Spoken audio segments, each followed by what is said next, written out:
যদি আজ রাত 12টায় পৃথিবীর সমস্ত 57টি মুসলিম দেশ সব বিভাজন ভুলে এক হয়ে যায়, তবে আগামী 1 বছরে পৃথিবীতে ঠিক কী ঘটবে? বাস্তব সংখ্যার দিকে তাকালে দেখা যায় এই নতুন রাষ্ট্রটি হবে পৃথিবীর 31% ভূমি নিয়ে গঠিত 1,50,00,000 বর্গ কিলোমিটারের একটি বিশাল এলাকা, যেখানে বাস করবে মানবজাতির 1/4 বা 2.1 বিলিয়ন মানুষ। এই রাষ্ট্রের অধীনে থাকবে বিশ্বের 48% তেল রিজার্ভ, 61% প্রাকৃতিক গ্যাস এবং 6.2 মিলিয়ন সৈন্যের বিশ্বের বৃহত্তম সেনাবাহিনী, যার হাতে থাকবে 172টি নিউক্লিয়ার বোমা।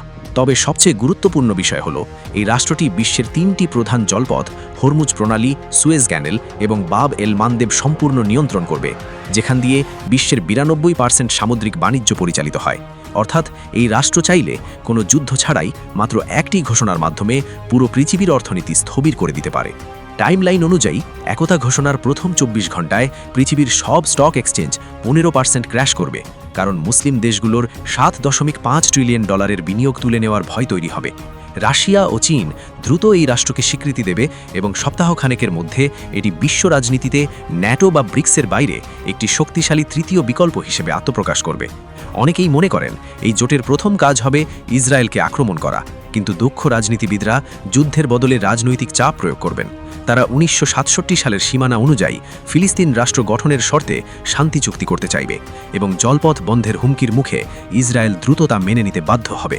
পরবর্তী 9 মাসের মধ্যে সব বিদেশি সামরিক ঘাঁটি বন্ধ হয়ে যাবে, IMF ও বিশ্বব্যাংকের ঋণ প্রত্যাহার করা হবে এবং পেট্রোডলার ব্যবস্থার পতনের ফলে ডলারের মান 30% পর্যন্ত কমে যেতে পারে। তবে এর কিছু অন্ধকার দিকও রয়েছে যা সাধারণত কেউ বলে না। 57টি দেশের মধ্যে মাত্র 4টিতে গণতন্ত্র থাকায় এই নতুন রাষ্ট্রটি সুইডেনের মতো গণতান্ত্রিক না হয়ে বরং একজন সুপ্রিম লিডারের অধীনে থাকা একটি বিশাল স্বৈরতন্ত্রে পরিণত হতে পারে, যেখানে মিডিয়া বা বিরোধীদের স্বাধীনতা থাকবে না। এছাড়া সুন্নি শিয়া বিভাজনকে নেতারা ক্ষমতা রক্ষার হাতিয়ার হিসেবে ব্যবহার করতে পারেন এবং মাত্র $1 বিলিয়ন যে কোনো প্রদেশের গভর্নরকে কিনে নিয়ে ভেতর থেকে এই জোট ভাঙা সম্ভব হতে পারে।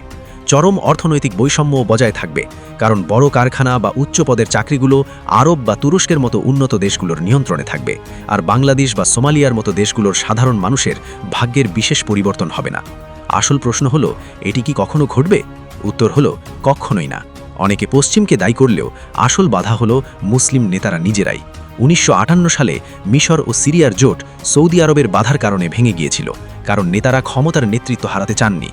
আজও প্রতিটি রাজা বা জেনারেল জানেন যে একতা মানে তাদের 99% ক্ষমতার বিলুপ্তি, যা তারা কখনোই চাইবেন না। এমনকি সাধারণ মানুষও ফেসবুকে একতার কথা বললেও বাস্তবে নিজেদের জাতীয় পরিচয় বা সুবিধা ত্যাগ করতে নারাজ। পৃথিবীতে একমাত্র এই ব্লকের কাছেই সব সম্পদ আর শক্তি আছে, কিন্তু তাদের শুধু একটি জিনিসের অভাব, আর সেটি হলো একতা। আপনার কি মনে হয়, এমন একতা কি কোনোদিন হবে নাকি হবে না? আপনি জানলে কমেন্টে জানান এবং পরবর্তী ভিডিওর জন্য সাবস্ক্রাইব করুন।